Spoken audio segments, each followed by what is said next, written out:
Hi hello friends, welcome back to Pravalika కథల ప్రపంచం. ప్రేమలో ప్రతీకారం పార్ట్ 3 తెలుసుకుందాం. మధుకి రోజులు అలానే భారంగా గడుస్తున్నాయి. వాసు తన్ని కనీసం మనిషిలా కూడా చూడడం లేదు. ఒక బొమ్మను చేసి ఆడుకుంటున్నాడు.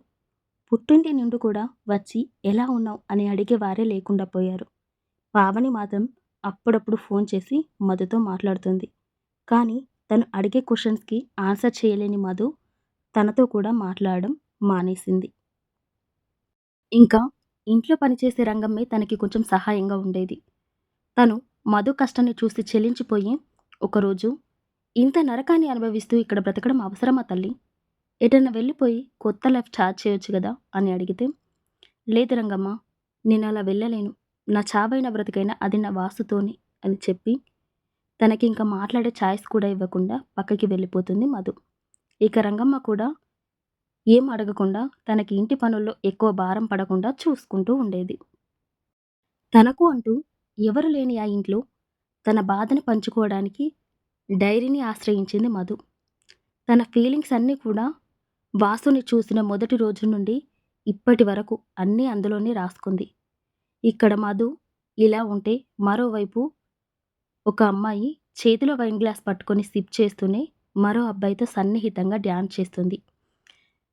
తనని ఇంకా దగ్గరికి లాక్కుంటూ బేబీ ఐ వాంట్ యూ అని హస్కీగా ఆమె చెవిలో చిన్నగా అంటాడు అతను.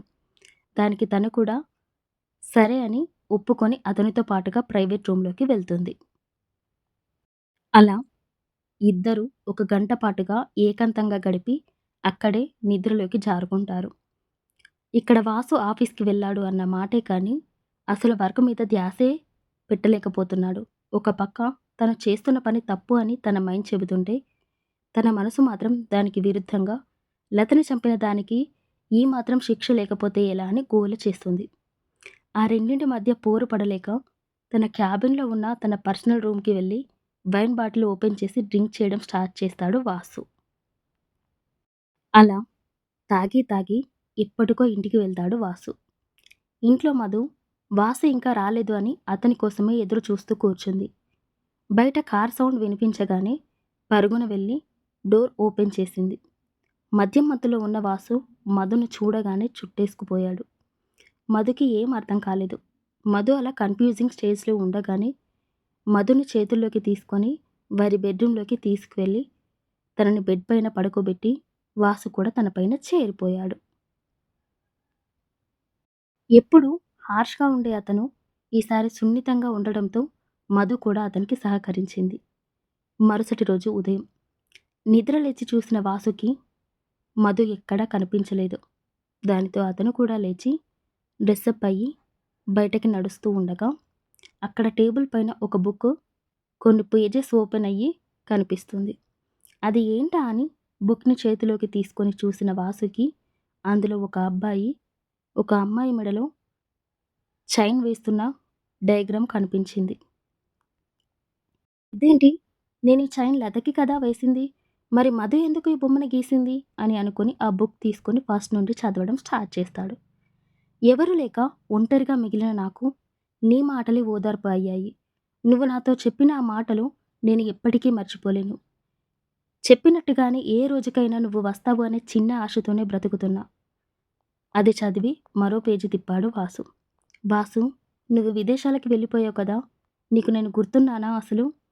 నాకు చెప్పినట్లుగానే నా కోసం తిరిగి వస్తావా? చదివి మరో పేజీ తిప్పాడు వాసు.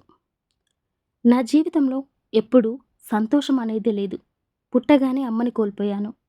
అమ్మలా చూసుకుంటుంది అని అనుకున్న పిన్ని నన్ను ఎప్పుడు కొడుతూ హింసిస్తూ ఉండేది. నాన్ననేమో నేను అనేదాన్ని ఒకదాన్ని ఉన్నాను అన్న మాటే ఎప్పుడో మర్చిపోయాడు. నా చెల్లికి పంచే ప్రేమలో పావు వంతు నాకు పంచిన ఎంత బాగుండు. ఇన్ని బాధల మధ్యలో నేను ఇంకా బ్రతికి ఉన్నాను అంటే అది నువ్వు వస్తావు అన్న నమ్మకంతోనే వాసు. చదివి మరో పేజీ తిప్పాడు వాసు. ఈరోజు నేను వాసుని చూస్తాను, కానీ అతను నన్ను గుర్తుపట్టలేదు. మా చెల్లిని ప్రేమిస్తున్నానే అని అంటున్నాడు. అది అంతా చైన్ వల్లే వచ్చిందేమో. నాకు కావాలి అని నా దగ్గర నుండి లాగేసుకుంది. చైన్నే కదా అని ఏం అనలేక ఊరుకున్నాను. కానీ ఇప్పుడు అర్థమైంది, తను తీసుకుంది చైన్ మాత్రమే కాదు, నా జీవితాన్ని కూడా అని. అక్కడి వరకు చదివిన వాసు ఇంకా చదవలేక కళ్ళల్లో నిండిన కన్నీళ్ళని తుడుచుకొని బయటకి చూశాడు.